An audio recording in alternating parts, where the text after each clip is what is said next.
Hi everybody, Welcome back to Toy Crayons. Toy Crayons Show.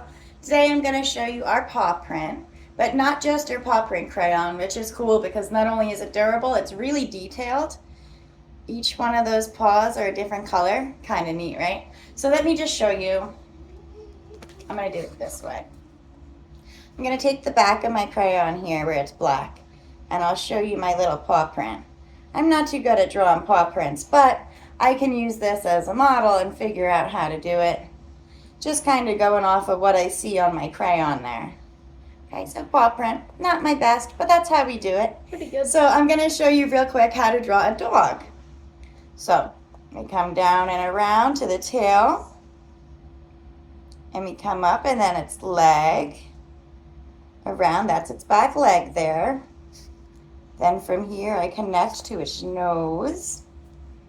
And then it comes down and has an arm. Are you seeing the doggy?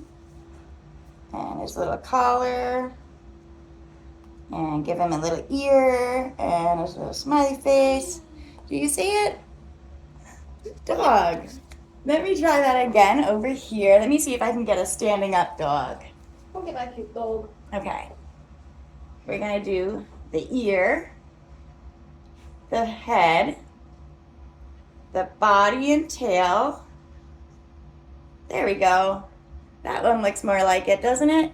And then just a little smiley face. And ta-da, a dog. Ta-da! Wasn't that fun? Another thing I do when I do the same type of template, I'm a mommy of 3 boys, so you gotta know how to make a dinosaur. And dinosaur is the same way as a dog. You just add in some teeth. And you give him a shorter arm. So there's my dinosaur. See? Made the same kind of way. All with toy crayons. I hope that was fun for you. I hope you feel a little more confident drawing animals. Go ahead and practice. Every piece of creation you make is a masterpiece. So go ahead and color away. Make a doodle. And if it's not how you want it to look, turn it into something else. That's the great thing about art. So we hope you get inspired and have some fun today. Bye for now. Bye-bye. See you next time.